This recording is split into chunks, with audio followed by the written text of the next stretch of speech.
Quand vient la fin de l'été, le roi peut-il enfin souffler? Cette année a mis Charles III à l'épreuve. Après la disparition d'Élisabeth II en septembre dernier, l'époux de Camilla Parker Bowles est monté sur le trône britannique.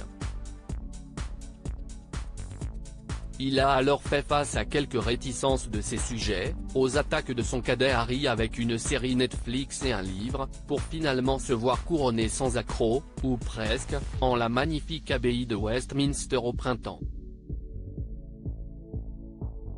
Mais la période estivale n'a pourtant pas permis au souverain de se remettre totalement de ses émotions.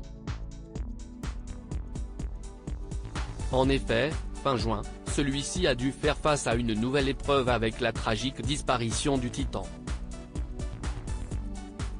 Pour rappel, jeudi 22 juin, les autorités et l'entreprise OceanGate ont annoncé le décès des passagers disparus à bord du Titan, petit sous-marin parti explorer l'épave du Titanic.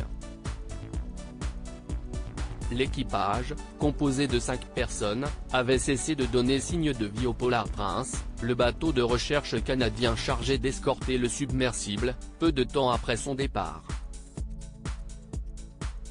Charles III avait particulièrement été touché par cette implosion catastrophique puisque, parmi les passagers décédés, se trouvait Shahzada Dawood, un magnat pakistanais de nationalité britannique qui, depuis de nombreuses années, soutenait financièrement le Prince Trust International et le British Asian Trust, deux organismes fondés par le roi en 1976 et 2007.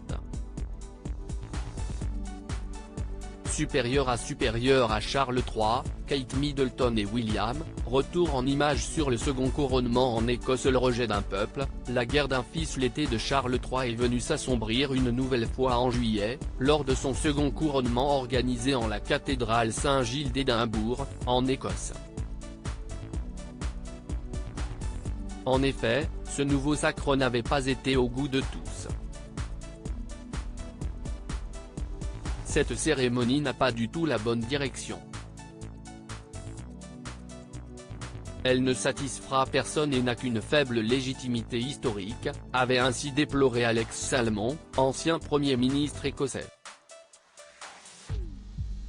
Une colère qui avait également grondé du côté du peuple puisque certaines personnes ont organisé des rassemblements pour protester contre cette journée. Nous sommes ici pour défendre la démocratie et le droit de choisir notre chef d'État, avait ainsi lancé au Télégraphe Liz Stevens, responsable d'un groupe anti-monarchie.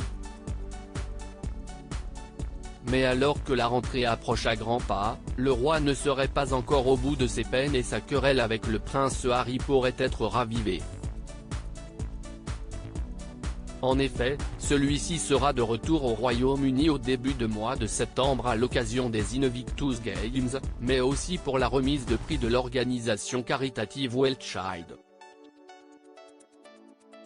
Malgré sa présence, il n'aurait aucune intention de s'entretenir avec son père, ni même avec le prince William, comme l'a suggéré une source au Mirror Fenout. Ça promet. Article écrit en collaboration avec 6 médias Crédit Photo, agence.